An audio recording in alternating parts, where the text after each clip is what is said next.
Okay, now we are recording. So, 3, 2, 1, and we've been live, but with the first episode of the E3 SadCast. Because personally, I myself, at least I was, a little sad that E3 wasn't happening this year because Corona and everything.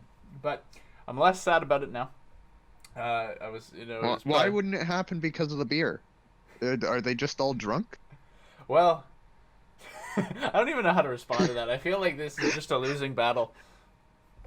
But I got my Kombucha here, soon to be potential sponsors of the show. You drink that shit? It's good, man. It's good. I know it might be. I had some the other day at work, and it was honestly the worst shit I've ever drank. What brand? I doubt you tried Carlington Booch. It's only in Ottawa. No, I just drank Kombucha brand Kombucha. Like, this is the Synergy. That's like saying you drank, like, orange soda brand orange soda. like it was literally just called Kombucha.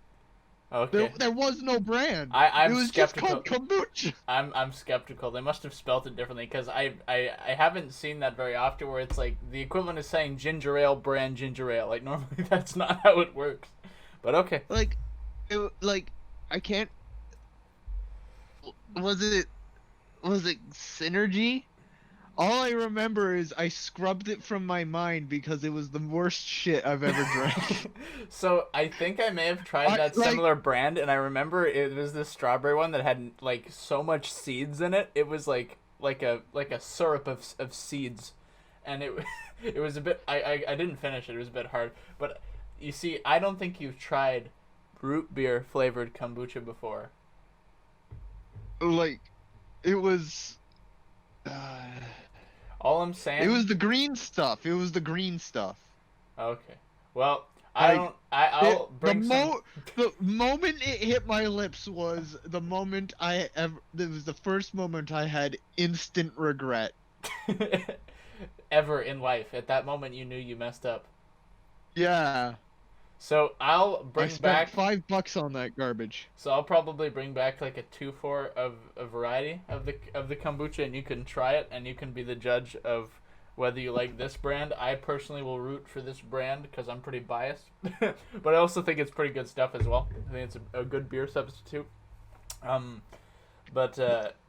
Hey, different strokes for different folks. I understand it's not necessarily for everybody. Maybe a bit of an acquired taste. But all this kombucha talk aside, because I don't even really know how... I didn't intend on going on about this for that long. But what is the purpose of this podcast, you may ask? Well, I think that's becoming less and less clear. So, basically what we're talking about... Come on, keep it together. Is what we would have liked to have seen at E3 if it had happened this year. Caleb, I don't know if in the past if you've paid attention to E3 as much. I know that you've mainly been a Nintendo Direct guy, and that's usually I've mainly watched the Nintendo stuff, but I've watched other things. I've watched other trailers. Right. E3 I find is normally a pinnacle point in the year for everything major in gaming. Not that it's the only one. Like, we have Gamescom, we have Tokyo Game Show, we have whatever to a other lesser cons. extent, the Game Awards. Yeah, Game Awards is a little bit different. You get some reveals, but more often than not, it's mainly Last year it was just Stadia. Please buy us. And now this year, Stadia, please buy us. Please, just buy us. Please, we're falling hard here. We have families to feed.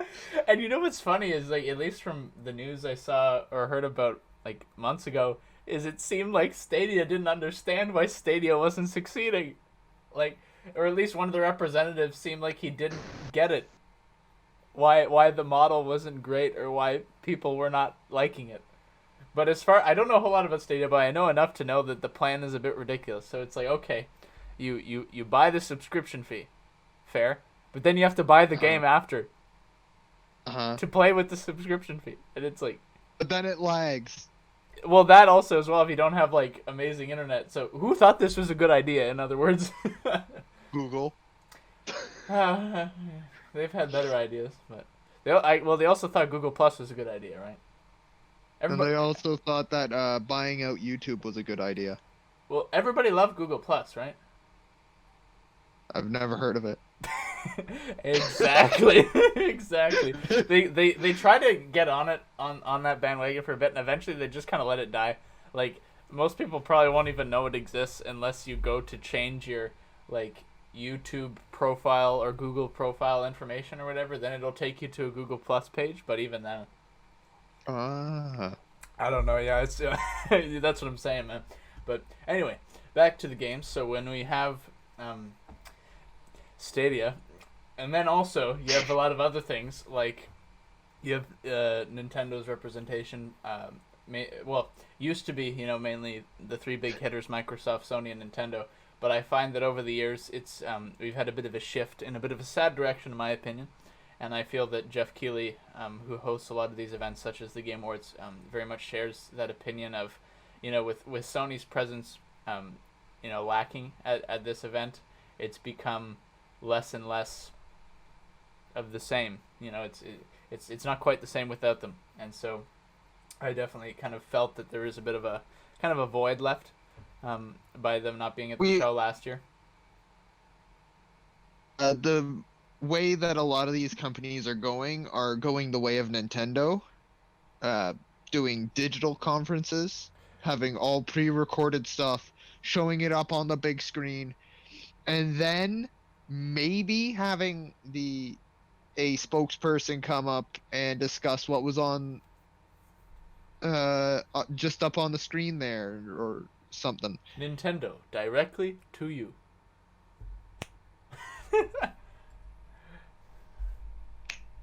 Yeah. They love their snaps. They love their snaps, man. Yeah, like Sony is going that route. I don't know if Microsoft is, but it sort of saves on cost. It does, but I think that also saves the embarrassment of having a spokesperson who doesn't know what they're talking about or doesn't give a crap about what they're talking about.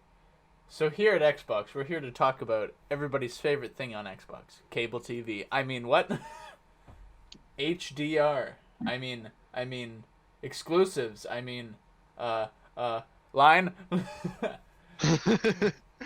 Like, you've seen it before, like how some people for they'll just hire a celebrity.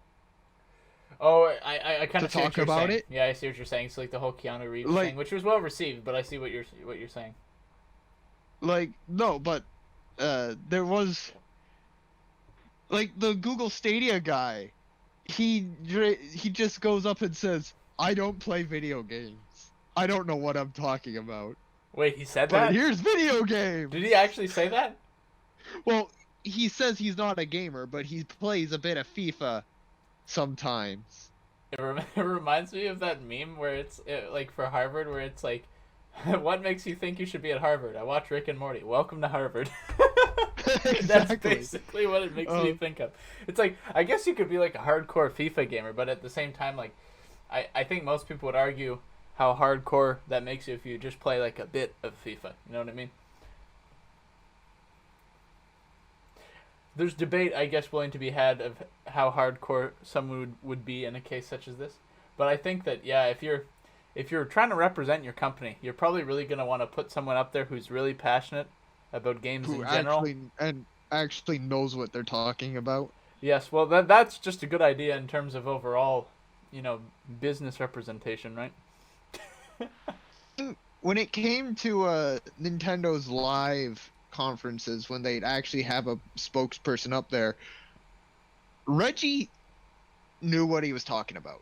Like, and Reggie was also just passionate. That's the thing. When it comes to Nintendo, most of their employees are gamers. They play the games. They enjoy the medium. I find that's sad that we even have to make that. I think it's sad that we even have to make that distinction, that they're passionate and they play their games and they're passionate about it. Like, you think that would be a given, but but no. Yeah. Like, a lot of these companies are just about making money, and the loads of money, but they don't care And nowadays, it's shifting towards, I hate to say it, it's shifting towards a more quote unquote standards rather than making money. Well, I think in a lot of cases, and this is where the politics of business does come into games, is where it's a matter of in EA's case, it seems like the minimal viable product, which is a very dangerous road because I don't know when this became the idea. Well, I think I roughly know. As microtransactions and loot boxes especially became more and more of a norm in things because they realized how profitable it was and that they can get away with it. They're getting. I feel like there's much more resistance now, and there needs to be even more resistance because, or else it's probably just going to get worse. But that it's that it became okay to involve these things, to a certain extent, and as a result, the quality of the games and the amount of effort they're willing to put into making original, actually fully fledged titles, I find is lessening with some companies, and I don't know where the idea got lost along the way that making good games makes money. Making actual good products is likely to be a sustainable source of income for a company, right? Especially when you build reputation, you build respect, and people love the game, and that carries on, and then you might end up having people buy the game continuously years down the road. Like, you know what I mean? Like CD Projekt Red, I think, is a good example of people that make and really put effort into making a game, a quality game, and as a result, that gets good reputation, that gets other things, like Witcher was so successful that eventually made a TV show, right, based off of kind of a bit more off of the books, I think, but also like the games have the main inspiration probably as well, like with some of the characters and stuff. Then again, I've never read the original novel, so I don't know, or the original lore I haven't read, but it spawned all these other things, and now it's made such a great name for the company as a result of putting legitimate hard effort into making a good product. And so I think that we need to kind of have a bit of a renaissance of coming back to the first things when it comes to development and making just a good game and realizing that will probably make you a lot of money in the long run. Speaking of microtransactions, I've been watching a lot of the history of Payday 2 because Payday is actually really good. Payday is a good game. Yeah, it is. And turns out, like, in the mid 2015, 2016, they actually added microtransactions. Well, the first game, to at least as far, I was watching this one video that was talking about, I think, microtransactions and where it started, and by and large, like, it's obviously been in mobile forever. Can I finish my thought? Oh, sorry, I didn't know that you were done. I wasn't done. Oh, my bad. They added microtransactions in the form of safes, where you had to pay real money to open the safe, and it could be the reward could be anything from a gun part to a mask to money to experience to something really mediocre. The reception for it was so bad that in the following year they removed it. Good.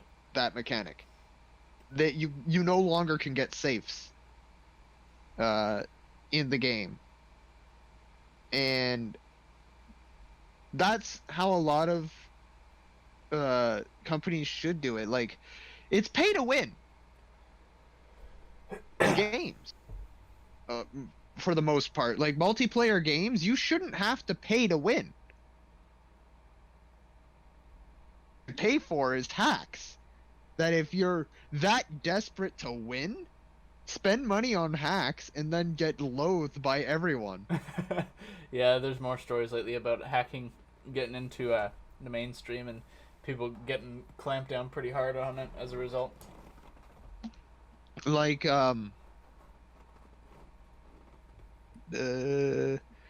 I think I told you this before, but there was just so much background noise that you weren't really paying attention. You know how TF2 is on the Xbox 360, right? Well, I knew that it was. I think I knew that it was on PlayStation because of the orange box, right? Yeah, the orange box. It's on the orange box. Well, the reason why the orange box version of TF2 is in its original state and hasn't been updated state of the game is because Microsoft told Valve that if you're going to update the game, monetize it and make it downloadable content. Make people purchase the updates. Because it wasn't just updating the game for balance, it was adding content and all that, and they wanted to monetize that. And Valve said no. Oh, because Microsoft wanted probably a piece of the pie, right? Because they would make some of the money off of the transactions through the store for the content. Yeah. And Valve said no, we're not monetizing game updates. That's stupid.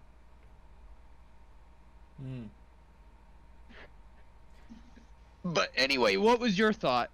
And I also want to apologize for not letting you finish your thought as well. Oh no, it's okay. It sounded like I finished, but I got so caught up in it there. As hopefully people will learn, we're very passionate about topics such as these, especially with the games that we love.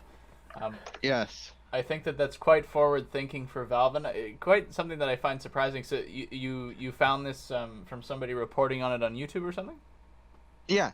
Okay. A lot of the TF tubers I watch. It interesting history, TF2. TF tubers, eh? I think that that's pretty forward thinking for Valve in the sense of surprising, because they monetize just about everything else that they can, like in terms of when it comes to like the in-game economies that they have. So I think that's pretty interesting, but at the same time I think I respect that they seem to exercise limits.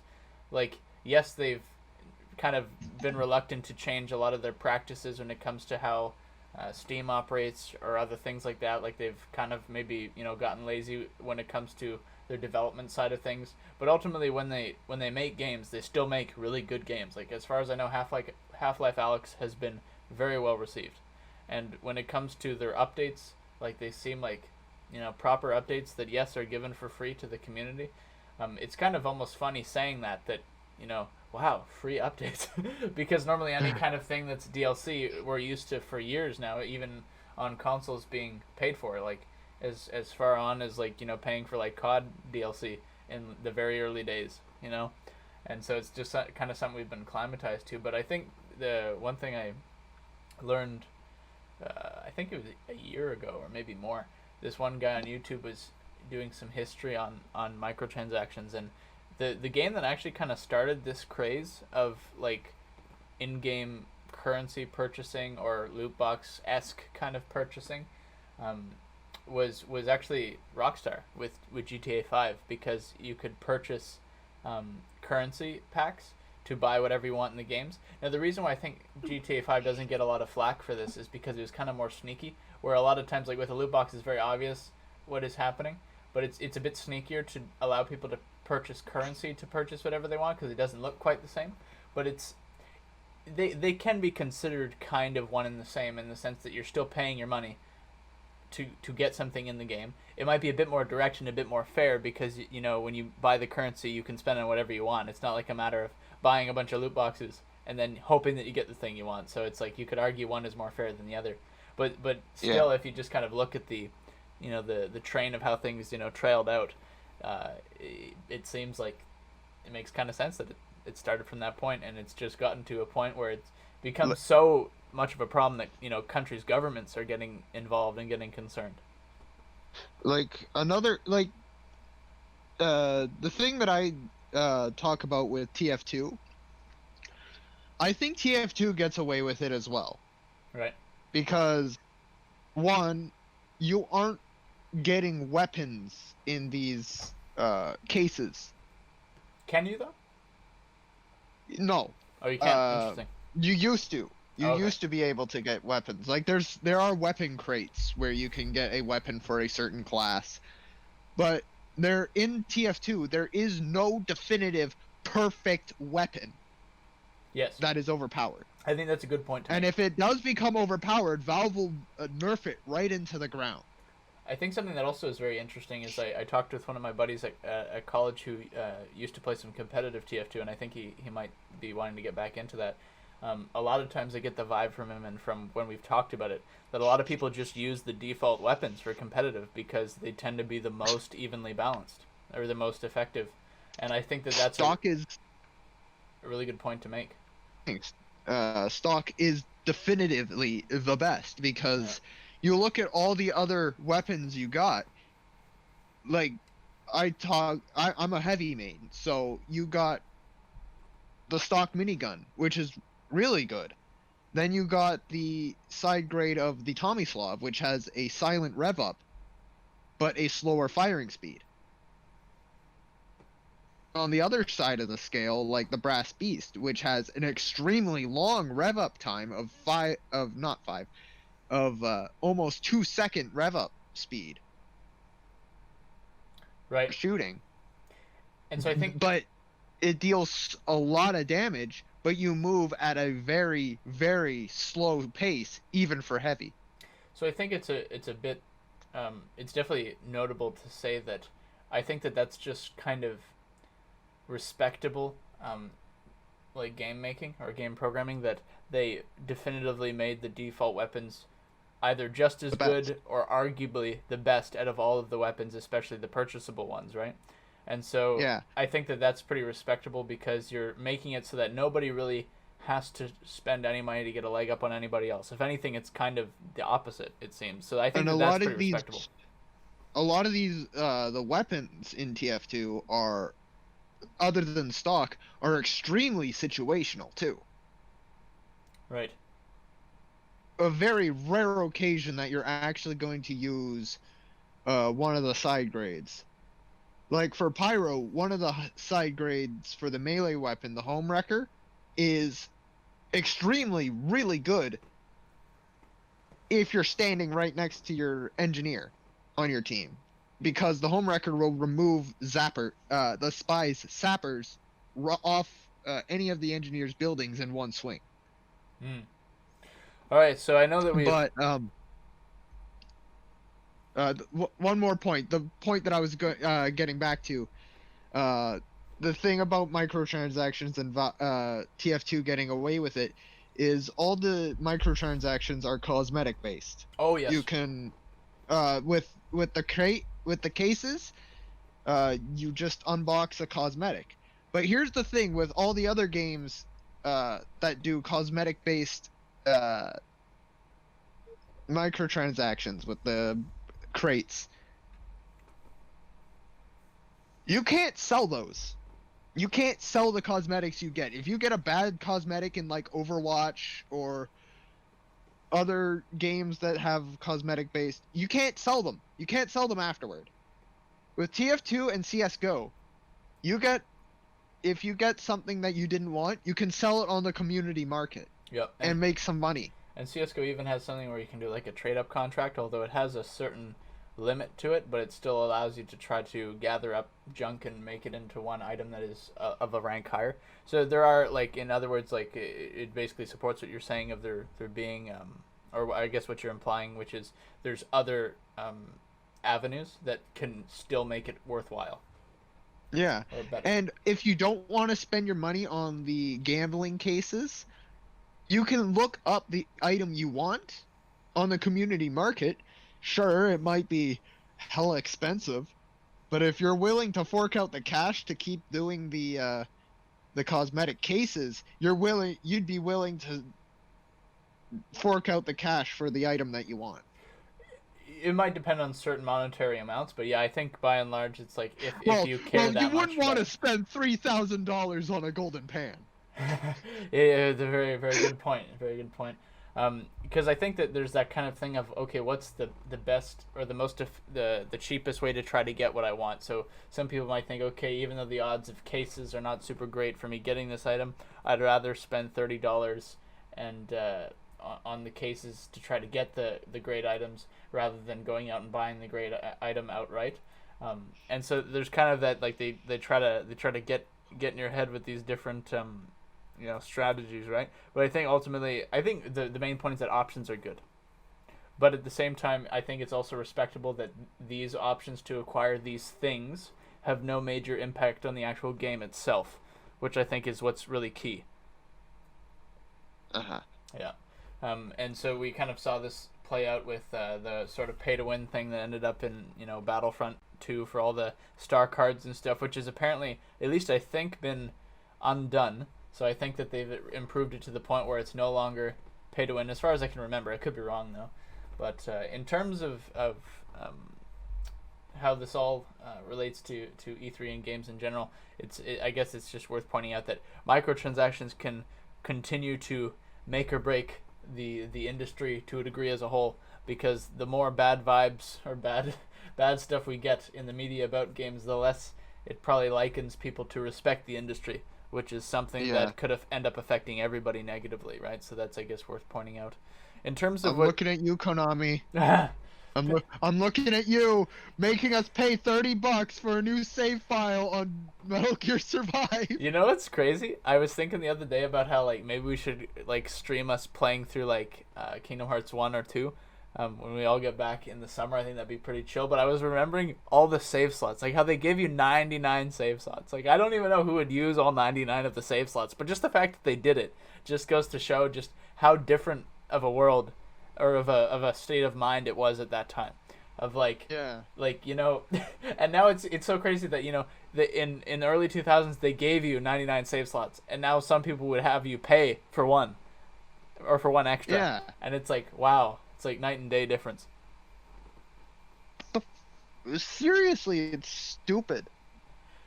Like an analogy I heard was when Kojima was at Konami, Metal Gear was solid. It was solid.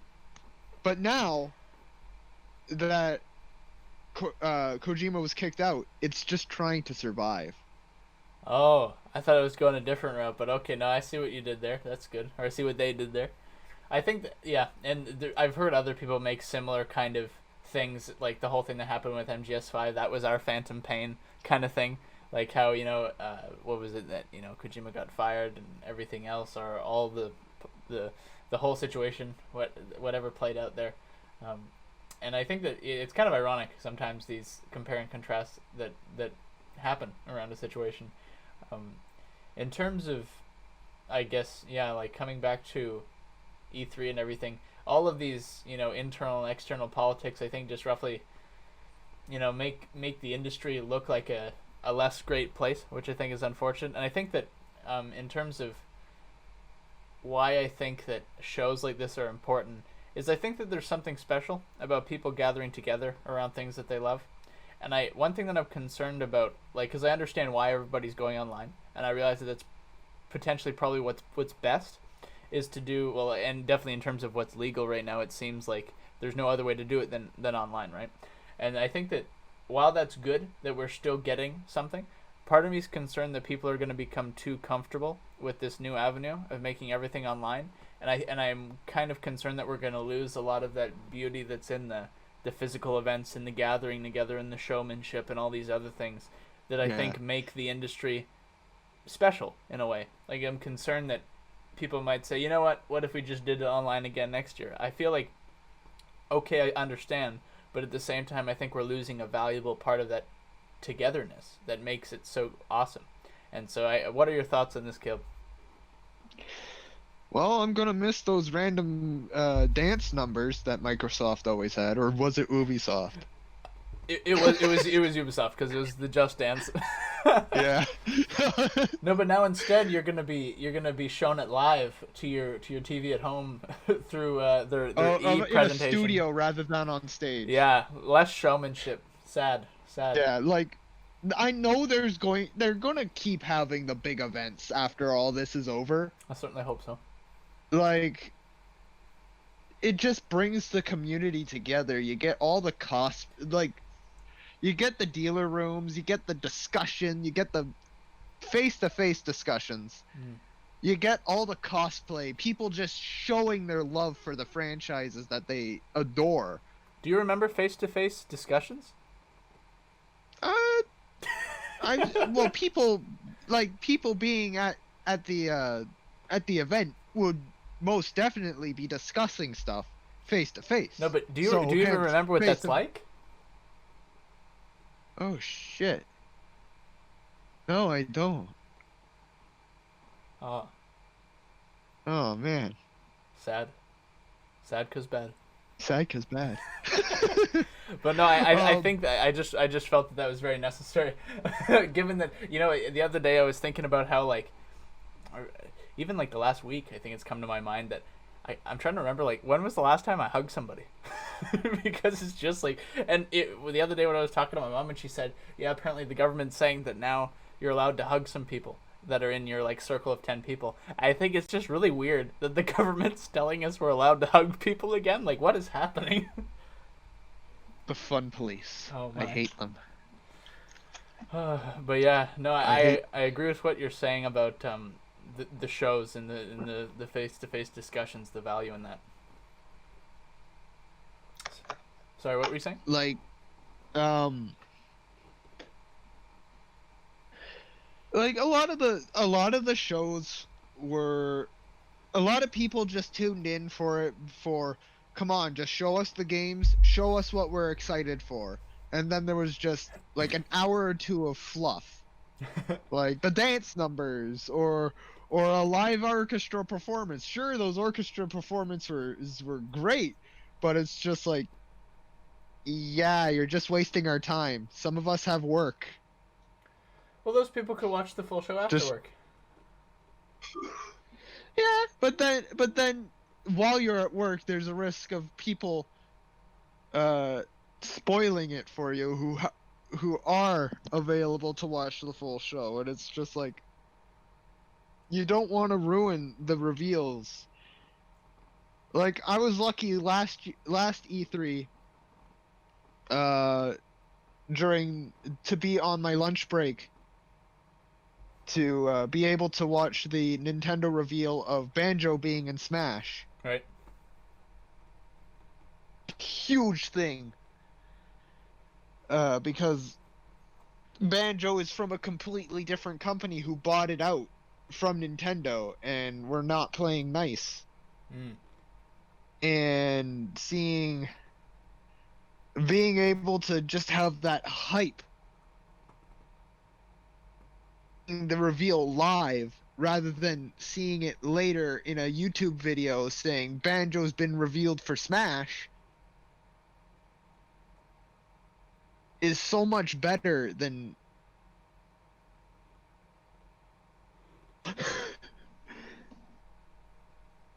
While I do understand but the point of people not wanting to have it spoiled for them, I don't think that alone necessarily makes it valid to lessen the showmanship and take potentially less pride in trying to put together a full presentation. no, like uh I'm not putting down the fluff. The fluff is always good. Well, sometimes. It all depends on how the fluff is done. Right. Like you can have a really good orchestral performance, or you could just have a car put on stage and have the guys talking about the car. Oh, the whole Forza thing, what happened years ago or something? Yeah. Yeah, and I also do want to point out that even though the orchestra kind of did in some way provide fluff with its opening kind of reveal at the Sony show floor or the Sony presentation in, what was it, 2014, what I did like about it is that even though it was kind of at the beginning fluff, it was still really good, and it actually played into the show more as they played along with the music of the trailers of the games that were being revealed as they were being revealed. So I thought that was fantastic. That was my favorite E3 ever, I'm pretty sure, was that year, or one of my favorites. Which year? That was the year that I believe that they... It was either the year that they revealed the PlayStation 4 or the year after. It was the year that they revealed the God of War gameplay trailer. Was it actually gameplay? Yes. Or was it trailer? No, it was gameplay. The gameplay trailer had gameplay so good. You know what's funny that was said more as like a ridiculous thing, but now it actually holds weight with the whole Xbox quote unquote gameplay reveal. Oh man, crazy times. So what would you have wanted to see from the E3 Nintendo Direct this year? Well, I know they're probably going to do a direct at some point during the summer. Right. But specifically around this event, what would you have loved to have seen from them? would have loved to see a like a trailer or a reveal. Splatoon 3. Or Splatoon 3. Splatoon is it's a really fun game. I've stopped playing it because I found myself getting more angry. Like, I'm taking a long break, but if I ever sat down and played it again, I'd probably have fun with it. But the problem is, whenever I played it, I'd just get angry. The paint just wouldn't splatter right, eh? No, the pain. Oh, The man. pain. I would love to see a return, like a trailer for like Capcom's never gonna do it because they're just banking on the original trilogy of Ace Attorney, but everyone's just begging them to put the last 3 games that they made into a trilogy, like a second trilogy, and put it on the Switch. Okay, so in other words, a sort of a port. The of the 3DS games. Yes. Okay. And maybe a reveal that Capcom is porting the 2 games that have never been left Japan. Like, come on. Well, it's obvious that they're never gonna do it because of copyright issues, because of the stupid Conan Doyle estate with Sherlock Holmes. But Oh dear. I don't know enough about that to even comment. I don't even know what that is. the games that have never left Japan are spin-off games that take place in Victorian England. Oh, and people are saying that's just Sherlock Holmes. No, it's not. They're not saying that's just Sherlock Holmes. It's literally Sherlock Holmes. Oh, it's not even. The detective is literally Sherlock Holmes. They're not even trying to hide it. And you play as the main character is Phoenix Wright's ancestor. It's his great-great-grandfather. He's in England studying law, and he starts defending people in England. And like I said, the detective is literally... And because of the copyright law in Japan, the copyright laws are so lenient. Well, They can get away with anything. Well, are they as lenient as China's, where it's like I think even less? I'm not exactly familiar with actual law there, but it seems like the amount of bootlegs that you can get. Bootlegs are illegal. They're illegal. Oh, they are illegal? They're illegal. Okay. They're Well, getting yeah. away with it by slightly changing the names and stuff and such. Like Mountain Lightning. Yeah, but like with JoJo's Bizarre Adventure, the author for that, Hirohiko Araki, is a huge Westaboo. He loves Western culture. He loves Western music. I've never heard of Westaboo.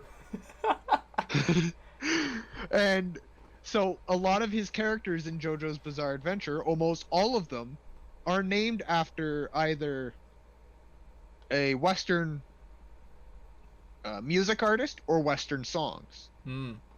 And he doesn't even hide it. There's a character literally named AC/DC. He's talking literally about just AC/DC. He's like that. He's talking about electrical currents. Excuse me. So Uncultured. when JoJo's Bizarre Adventure had to be when it was coming over to the Western audience, they had to change a lot of the names. And some of them work and some of them don't. And there's a reason why it didn't come over to Western audiences until late 2010. What was the reason Because for that? of the copyright laws. Oh, it was a bit hard to. In Japan, the copyright, like I said, he got away with it, but you can't bring that over here and have those exact names because of the copyrights on all those albums and the names of the artists. Right. And so I think Like one one of the stands, I think it's a stand, I don't know, is called Limp Biscuit. So what did the translators change it to? They called it Flaccid Pancakes. Hey, seems legit to me. But I'd love to see Ace Attorney game come out on the Switch. That's all I'm asking for, really. Is there none That yet? and Heavy for Smash. Heavy for Smash. Is there nothing of any Ace Attorney games on the Switch? The original trilogy's on the Switch Okay. now. Okay, so you want more Ace Attorney on the Switch. I think that's a pretty Yeah, fair like request. it'd be nice. Yeah. It'd be nice. And you know what's funny? It showed that Capcom cares. Yeah, and I think that while some people will rag on trilogy ports or re-releases or whatever and say it's lazy or whatever, I think that it's also like you make it worth noting that there's a part of the community that really wants that and appreciates it. And I think it's also great to try to get as many games as you can on the new system or the same system, not only because maybe it provides a bit of an easier way for fans to replay it on the new shiny system, but also provides maybe people that have never had exposure to it to get that exposure to a certain game. Exactly. And I think that also just in terms of business, it's just a good idea as well. Like, for example, I feel that it was a bit of a reckless decision to completely kind of do away with Virtual Console, or at least I feel that they should have morphed it a bit. Like, I think that just the whole idea of what happened there, I'm not really sure to the full extent, but I'm pretty sure that you can't get any of that stuff, or at least not a lot of it, on the Switch, right? And I feel that it's just kind of like weird, like just not the best business strategy, because if you put every popular game that you could from N64, from GameCube era, NES, SNES, whatever, on the Nintendo eShop for $5 a pop, the amount of money they'd make, easy. You know what I mean? Like that's what kept the Wii U afloat. Was Virtual Console? Was Virtual Console. Because it had no actual games. You had Smash and Mario Kart, It right? didn't have any good games. You had Smash, Mario Kart, and 3D World or whatever. Donkey Kong Tropical Freeze. Splatoon was huge. Splatoon was on the Wii U first? I guess. Yeah, Eh? Splatoon 1 was on the Wii U. Splatoon 2 is on the Switch. Can you get the first Splatoon for Switch? No. Oh, Splatoon 2 is on the Switch. Splatoon 1 was on the Wii U. Interesting. I'm kind of surprised they didn't port it. Splatoon was the only reason I got the Switch. Oh. Not the Switch. The Wii U? The Wii U. Oh. And then I got Mario Kart because Speed Boost, no. Exactly, man. Oh, that's another thing we got to play when we all get back together, because now I'm going to bring home kind of the bare minimum setup to do the streaming and everything, and the amount that I know with how to do this now compared to what I knew then, it's gonna be so much easier now because I just know how it all works. So we're gonna get some Mario Kart, just whatever, and I'm gonna bring the Wii U, and we're gonna play some frickin' Mario Party 2. And I actually do have the original recording from last summer with Braden, Isaiah, myself, and you. And I haven't edited or uploaded it yet, but eventually there's so much of a backlog of stuff that I could throw together and upload. It's just I have not made the time to edit things or to put it together, but maybe I'll put a flashback to it up eventually. Just make a highlight reel. Yeah, highlight reels take more time than just putting up the full playthrough.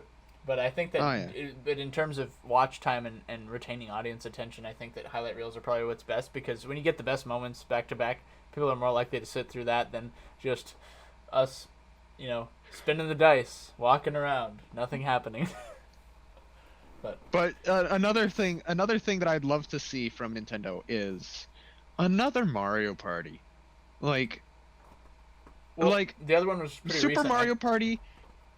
Super Mario Party was good, but it was mediocre at best. So I think that in terms of it being, I think that from what I played, which has been fairly little, I think that my general reaction is that it's good, but then again I haven't played a whole lot of the other recent Mario Parties, but I have heard that a lot of the other recent ones were not that good. So it's kind of easy to make the new one look good when it's better than all of the more recent stuff from the recent era, right? And so like with the old ones, the ones before Super Mario Party, but the ones after Mario Party 8, those ruined the whole premise of the game, which was to screw your opponents over. Because it made everybody play nice or something? One in the same cart, everyone had their turn at the exact same time, because Nintendo, the people behind the Mario Party games, other than Nintendo, I can't remember. The other I studios? think it was Camelot. Yeah, the sub studio that was behind Mario Party. Okay. Thought, you know what? People are just being distracted by their phones, so there's no point in having everyone try and pay attention at the exact same time. But that's the thing. If you have people who aren't paying attention, they shouldn't be playing Mario Party in the first place, because they are the ones who are always going to lose, other than myself, because I have the worst freaking luck. I have not won a single Mario Party game against you guys. I think you won one time. No. The one time I won was when I had the other Caleb on my team, so it didn't count. I had help. Oh, I see. I thought you were gonna say you had the AI's help one time or something like that, like AI Luigi. Easy mode engaged. I think that. But all this said, it just. Or were you finished your thought there? yeah, I was pretty much finished. Okay, if there's anything else you want to add, feel free to add that in. I think that. No, I don't really have much. Like the art of trying to weave into the conversation without stopping it sometimes. Yeah. I'm still working on that. I think that in terms of what I hear a lot from what you're saying is that just kind of the heart of what it used to be, or that's kind of the vibe I'm getting, is the heart of the old games was just so good, and I think that it's really evident just when I played the new release and compared that to our experiences of playing, like Mario Party 2.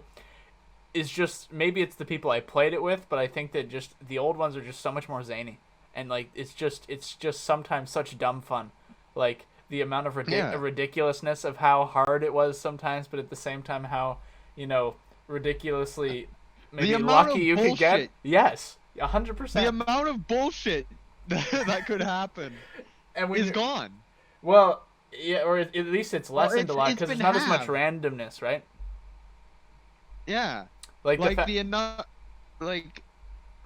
the boards are boring in the new Super Mario Party.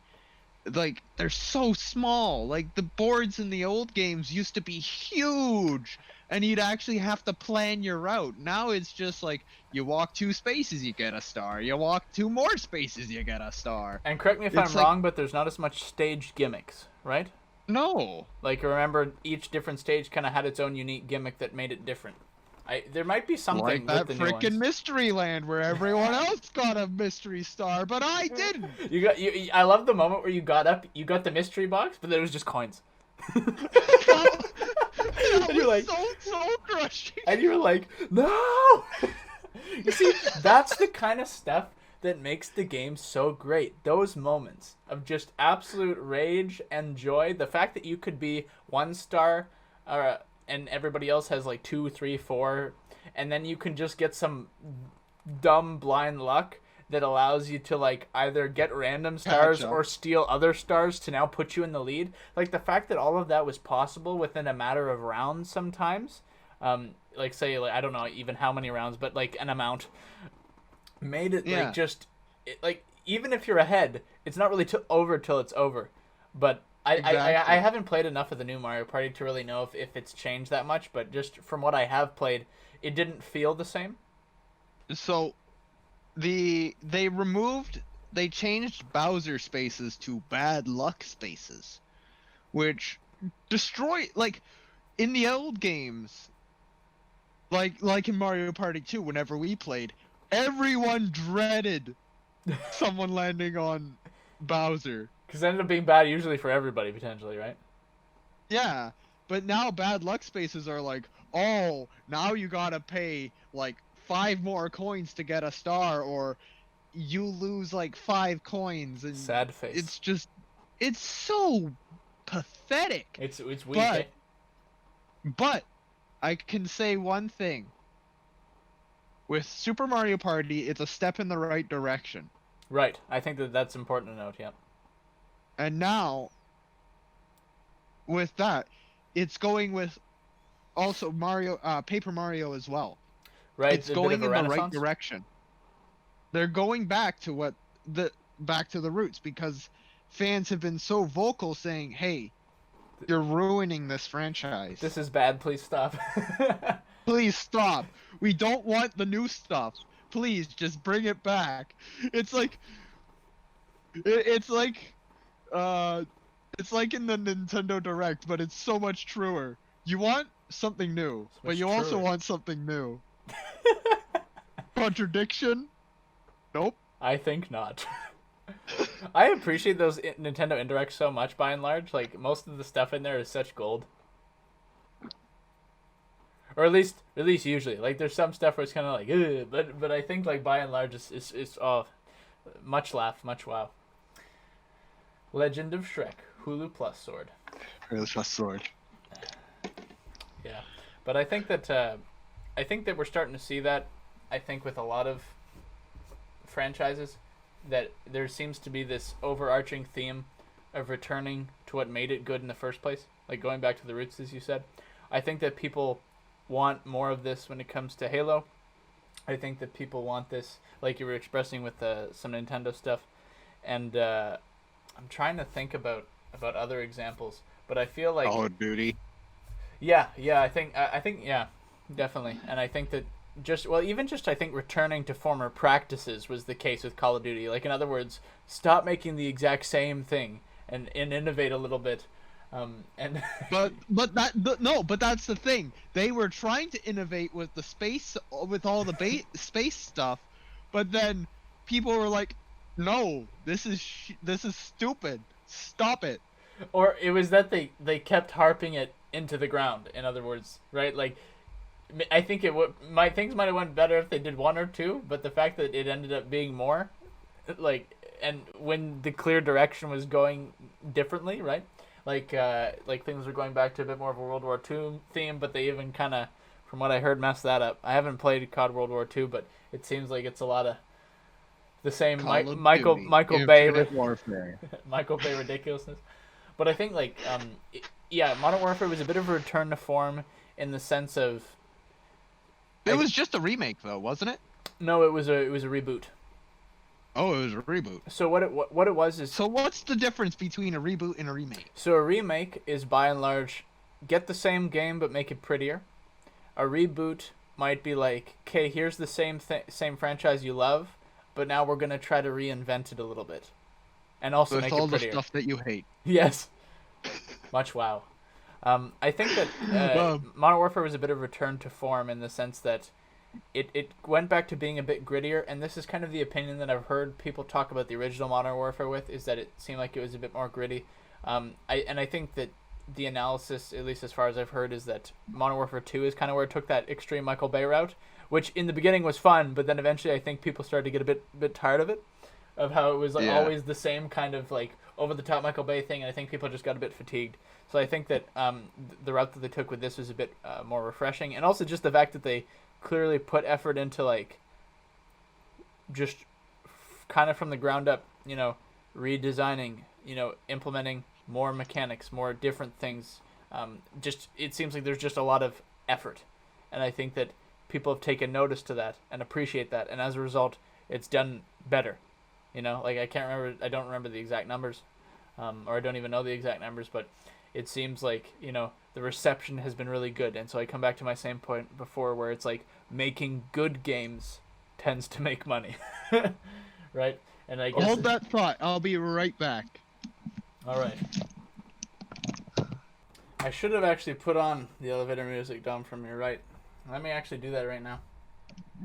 Oh, okay, never mind. Much better. One of my Okay, I'm back. my viewer just said to put on the elevator music, and then just as I'm about to pull up the stream beats, then you get back. So I guess no elevator music. Okay.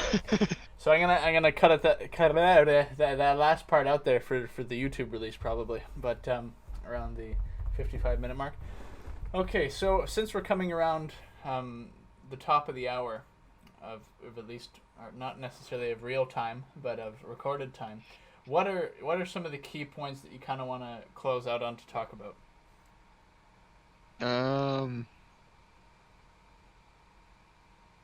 Nintendo stuff or? Well, because I know that you're more of a Nintendo guy, so I feel that the perk of doing this is probably to focus on what you know the best.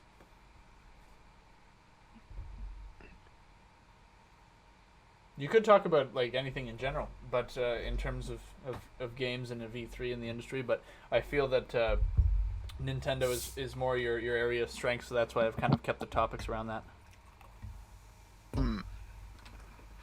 I'm still a PlayStation guy. Like a lot of the stuff that I've been wanting to get into, like Ratchet and Clank and been doing that recently.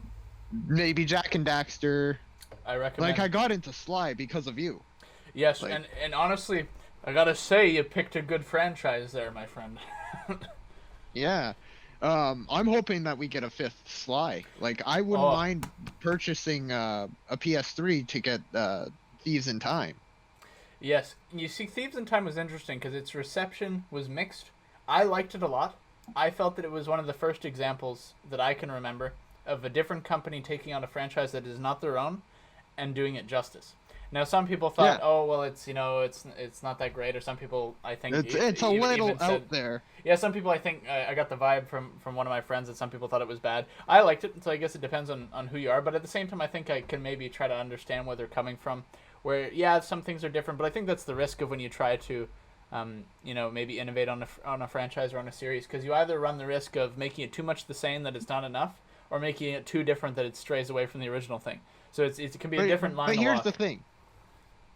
Here's the thing. At the end of Sly 3, Bentley even says, "I'm building a time machine." Right. So where do you go? Like they were like, he even says it. So we're gonna keep it within continuity. Right. You see, I find that's interesting because, as far as I know, Sucker Punch planned on making that the last game. Right? They intended on making no more. So I find this kind of funny that they kind of leave it on. I don't know if you could say it was a cliffhanger, but on something that kind of leaves the tale to more. And maybe that at the same time, maybe they did that just so you'd keep your imagination going about what could have happened. But at the same time, for some fans, that might just like kill them on the inside. It's like, oh, we don't know where it ends. Yeah. And they did it again because at the end of Thieves in Time, spoiler alert for anybody. Thieves in Time. Just in Egypt, in the desert, and a cliffhanger. It's like, really? I was like, that seriously can't be the end of it. Yeah, and it's funny because Sanzaru recently got acquired by Facebook. So I learned that just more recently. So the idea of them doing another sequel seems to be kind of lost.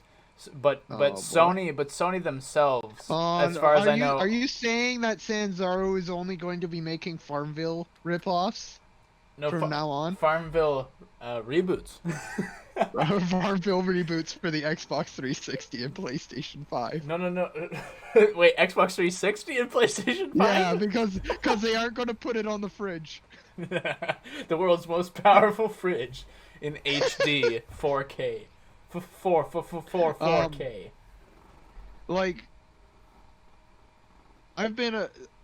I've only really gotten into Nintendo in the recent last 5 years. Right, because you're a big PS2 guy back in the day. Yeah, I'm a big PS2 guy. It was really my only console for much of my life.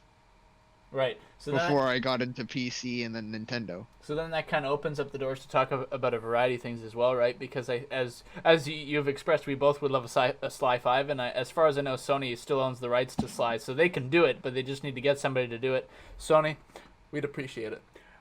So I've heard, I haven't seen it, but I've heard that there's a new Ratchet and Clank coming out. Yep, no, that is indeed confirmed. They did show something at the PS5 game reveal. Rift Apart. Yep, I think it's a bit interesting that it seems like, because I'm not sure exactly where they ended it, because I haven't finished the series yet, but they kind of did the future series, and then they went to kind of something else. But now it seems kind of like I feel a lot of the same kind of future vibes. So I'm kind of wondering whether it's going to go, but I feel like, ray tracing is great, but I feel like there's too much ray tracing on Clank. Like he's like almost he's getting to be too much like a mirror, where it's like I find all I see when I look at him is just all the reflections. Like, wait, which one are you on? Are you on Up Your Arsenal? No, I finished Or that one. Oh, okay. They got That's the only one I know. they got some crazy names, man. They're very innuendoous, and especially with some of the stuff in the third game, they're not even trying to to hide the innuendos sometimes, man. Oh man, but yeah, Like, really, I'd love to see what I'd love to see from Sony is I know for a fact they own the rights to Ape Escape. I was gonna bring that up. You want to see another? I would love to see another Ape Escape. Isaiah wants to see another Ape Escape, or just a reboot or a remake of the first 3 games. Oh, I didn't know they had 3. I thought they only had 2. Yeah, the first one was on the PlayStation 1, and then 2 and 3 were on PlayStation 2. Right. Sorry. And yeah, well, that's all I have to say about that. Sorry for cut you off there. Well, I think I was. Sorry if I ever do that. Like I'm trying to do this as best as I can. I think we're both, I guess, maybe a little bit new to the podcasting format. Hopefully, like to do more of it. Especially. Well, it's unscripted, so of course we're gonna butt heads at times. Yes, and sometimes maybe rightfully so, because it's good to agree to disagree. But well, I mean, by butting heads, I mean cutting each other off. Well, yeah, I knew what you meant, but we also might we might have times where we butt heads about other things as well. But I think that's all part of the goodness of it.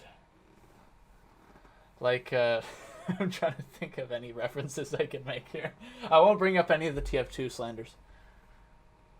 I think what was it? I think seeing an Ape Escape reboot or remaster of some sort, I think it could be likely.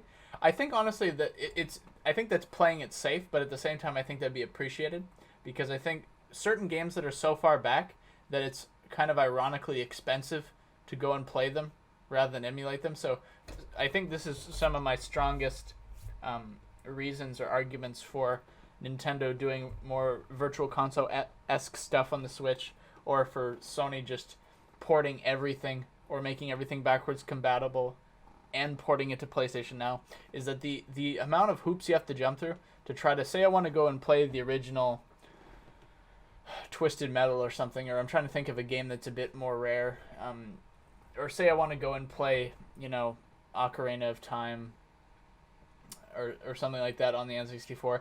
The amount of hoops you have to jump through to find a console, buy the controllers. That works. Yeah, that works. That works. Buy the controllers, That work. Yeah. Need we say again that work? And get the game itself, which it's funny because that works. Because a lot of the games are the good ones that are more like sought after, or more rare-ish, whatever you want to say, are quite expensive. Like I think it's a similar price. Like for example, Smash Bros. Melee. Same price as a brand new game nowadays, roughly, as far as I've seen for listings on Amazon or on eBay or something like that. I could be wrong, but my point being is that these old games that a lot of people love, the amount of hoops and money you have to spend to go through to actually play it is getting to a point where sometimes it's just ridiculous, right? You have to fork out a mortgage. A very small mortgage for a very tiny house. But get these. But nonetheless, yeah, it's just there's so much barriers to entry for it that I think it would be both a great service to the community, and also just something that just kind of helps a brother out to port these things. They'd be making, and the thing is, the companies would be making so much money because a lot of these older games are being sold on eBay. The companies get nothing from it. Right. Yeah, and so, none of that profit. And I think that this is the interesting argument when it comes to emulation, because what was it like when Nintendo went to like Cool ROM and like took down a bunch of their stuff, or made them take down a bunch of their Nintendo games or something from the site? I find it really interesting because it's like, well, you're mad because people are emulating it, and I guess people are maybe think of it similar to pirating. I don't really know how it's exactly considered, but it's like, okay, what would you have us do otherwise? Buy the stuff, spend more money, buy the games, but yeah, they're still not making any commissions off that. So it's like, are you mad either way? Like it's kind of like, what do you expect? What do you expect us to do? Are you gonna go on to eBay and say, "Hey, stop selling this shit. It's our property. Give us the money." Like and obviously I don't think they would do that, but like the point still stands is it's like to play these games through semi-reasonable means, like where you're not paying an arm and a leg, is getting harder and harder without any kind of emulation formats, right? So I feel like there's something, it's like, okay, I understand, yeah, you might not want people putting your games out for free for everybody to play and download on their computers, okay, but it's like, then I would encourage you to provide a better alternative than than buying stuff online that doesn't also get you any money either way. So it's like huh? It's just kind of a big like, well what then kind of moment. And so I think that's why there needs to be kind of this surplus of games, just like not even remaster, but just port them. Just find a way to port them, emulate them or something on the console itself. So then there's no reason to go to these other places, because ultimately if you can make it convenient enough that it's worth the price, and if the price is not incredibly high, I think that they might maybe be surprised even at the amount of people that would be willing to do it. Because wouldn't you gladly pay $5 for Mario Party 2 on your Switch? I gladly paid the $10 that it was on the Wii U. I'd definitely pay that. Yeah, like I think that especially like for something that costs the same thing as like, you know, a snack or a drink or something like that. You know what I mean? Like I feel that most people would hands down love to just have the convenience of the new console, to, you know, bring their favorite games on the go in the case of the Switch, and being willing to pay that little extra bit of money, like just like a small bit of money. Okay, so one of my viewer here is saying how before knowing that Ratchet was on PS3, he was seriously considering just PC emulation. Yeah, because the amount of like kind of going and grabbing all these other things. Yeah, just in terms of convenience, I think that like it's a huge money making thing, and I think that people are willing to do it. What were you gonna say, Kel? I just want my. What? I just lost my train of thought. It sounded like you had a little bit of a stroke or something. I just haven't. I don't English good. It's Tuesday, okay? Well, I don't English good any day. Mad 'cause bad.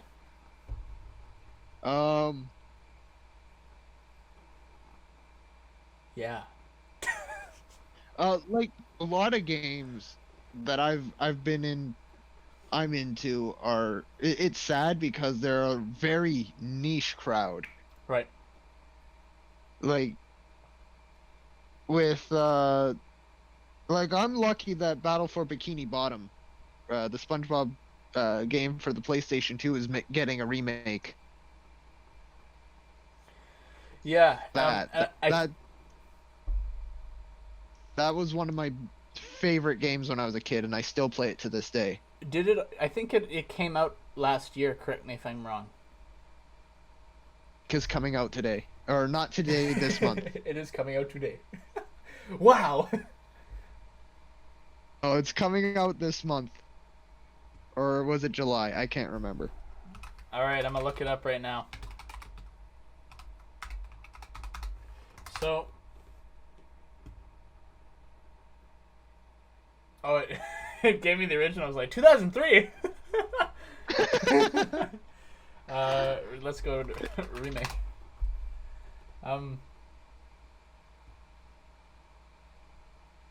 Okay, no, that was from Gamescom. Rehydrated on Steam.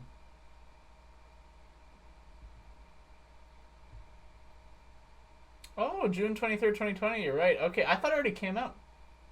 No. Oh, dope. Oh, I have to pick also, that up. Overkill's The Walking Dead is already out.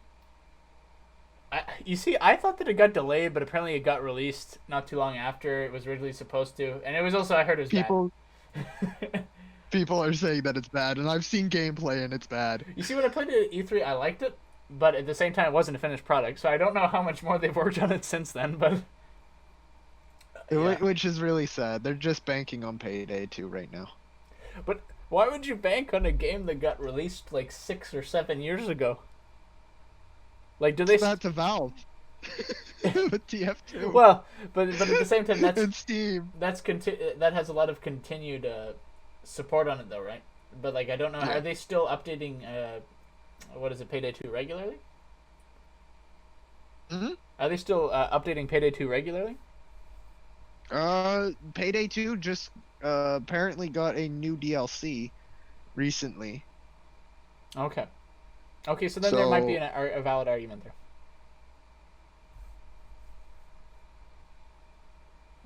um, about before the oh yeah, the niche crowds. Yes. Much niche, much wow. Li- Like with Capcom, they just keep releasing the original trilogy It's like Skyrim. as a bundle. And they just keep putting that on sale. And they know it's gonna sell because it's the original trilogy. But the whole Ace Attorney community's screaming at them. We're literally begging them, please, release the other games. We already have the trilogy like 5 times on every system. And now you could play it with Alexa. Now you can play it on your Microsoft fridge. Well, you see, that's actually becoming a bit more of a reality because you have the Samsung fridge that has the screen, and I don't know if you can get games on it. You probably can play something. I don't know. Yeah, but and with Ape Escape, it's very, very niche. Like a lot of people probably don't even know Ape Escape exists. I think it's. I almost want to say it's more of a meme at this point, but I don't know. Like, I don't know how many people know because the franchise last time they made something like it was, you said it was on the PS2, so it's been a while. It's been a while. I could see it potentially getting the kind of rehydrated treatment that SpongeBob did. I could see that being possible. Yeah. I think that there's a potential. You know, it's almost because it's been so long that enough people have forgotten about it, and people almost might think it's just a new franchise at this point. Mm-hmm. So I think there's definitely, and in terms of like the old fans and stuff, there's a valid argument that it would be a worthwhile investment. So I think the topic of remakes and reboots, I think is something that should always be there. But I think the only thing that ever fights against it is, oh, why would you bother remaking the same thing instead of just investing in new IPs or new titles? And it's like both arguments I think are valid, and I think that an ideal world for games is where both exist in, like, not necessarily equal amounts, but where both exist. Like, where, like, yeah, you do have your remakes and your ports, but it's not that is a substitute for new ideas. Like, you feed the community with being able to easily play the old stuff that they love, but you don't rely on that as your main source of income, you know? Like, I think the only argument I have against remakes is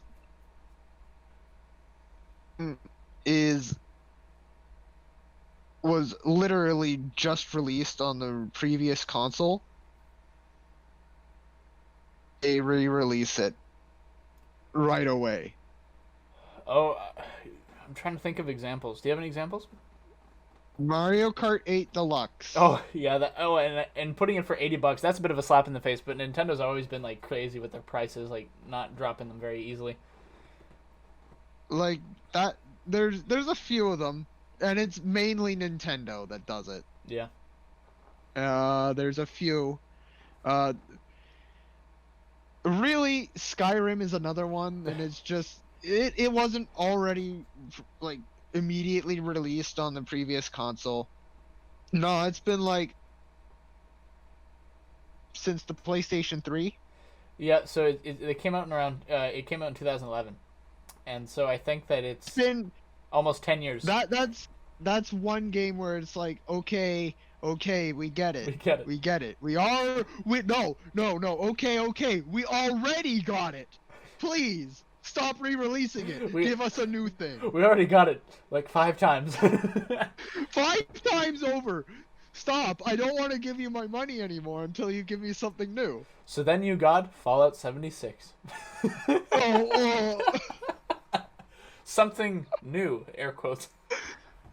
Quote unquote. And everything just works.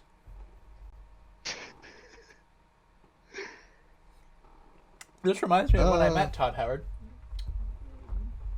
very brief meeting. Actually, it was coming out of the bathroom, which is very ironic. But or I guess maybe that's not the right word to use. But yeah, no, it was Bethesda. The fall of Bethesda is a bit sad because I think they used to be a pretty respected company, but it just shows that they just kind of all of a sudden they just kind of got lazy with it, or they got irresponsible with it, where they like I can't remember exactly what the story was around Fallout 76, but it's like they wanted to I think it's rumored that they rushed out Fallout 76. I don't know if this is rumor or actual fact. I can't remember, but they rushed it out because they wanted to get it out before something else, and I'm not sure if it had something. I don't know if it has anything to do with the IP or something else, but they wanted to get it out for some reason, and as a result it kind of got pushed before it was ready, I think. And I think that argument makes sense because you just kind of look at what it was at launch. And remember, like, when they made a big deal about NPCs coming to the game, it's like, wow. Like, a quote that I'm always going after Right. is, I think it was I think it's Miyamoto. was it Iwata? I think it's Iwata. Or no, I think the one... it was about how a rushed game. A rush game will always be bad, but a delayed game will eventually be good. Or Will probably be good. Or something to that extent. I'm not sure. It was because Iwata was the one that passed away, right? Yeah. Okay, I think it was Miyamoto that said that. But yeah, a very good quote, and quite a very reasonable one as well. Because if you want to know proof, then just look around, eh? Like, you want proof? Look at Sonic 06. That game was in development for a while, but then the holiday shopping season was coming close, and the higher ups at Sega said, get it out there for holiday 06. Holiday 06. Yeah. Get it out there, and get it out there now. And it is a broken, buggy mess. At least it's funny, though. Like, some things are just so funny. bad that they're not funny, I think. I don't know. Fallout 76, and that was a huge... There was a lot of controversy behind that as well, because you had the false advertisement with the pre-order packs. I'm trying to remember. By false advertisement, do you mean in terms of the bags, or do you mean... The bags, the vodka, or was it vodka, or what was it? I can't remember. They needed bourbon, I think. Or the bourbon. And the fact that they were saying they get the bags out there, and people get the bags, and they aren't made out of the material that they were said they were going to be, and they demand refunds, and Bethesda's like, yeah, no, we ain't giving you back your money. Well, wasn't there the offer of, like, okay, let us make better bags, send them to you instead, please don't ask for refunds? And then you told me something like they did that and the bags were still bad or something. I can't remember. Yeah, I think that's what you said. Like, the bags were still bad. And then you got the bourbon, which was supposed to come in like a Nuka-Cola bottle or whatever. Yeah, and people probably assumed it was glass, and then I heard it was plastic or something. The head of the bottle,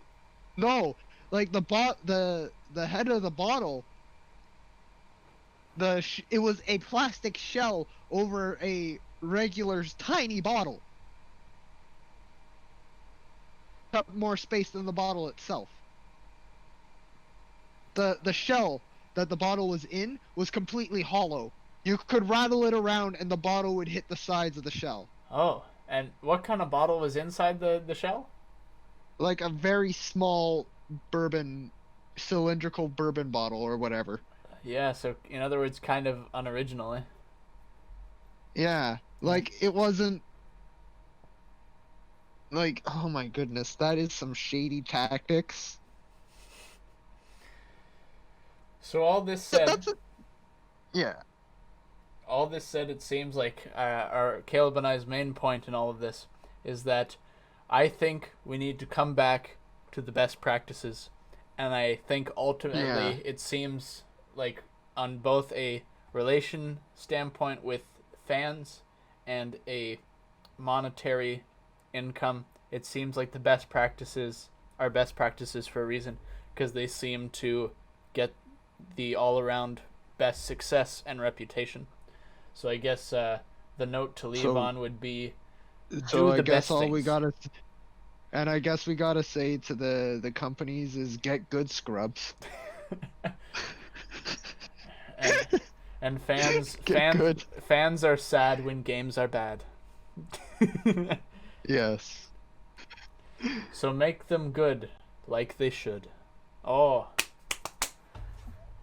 look at these mad bars we're dropping. Any closing comments, Caleb?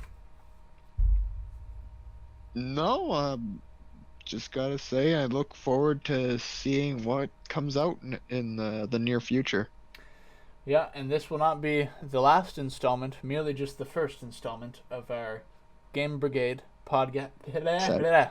We're gonna do that again.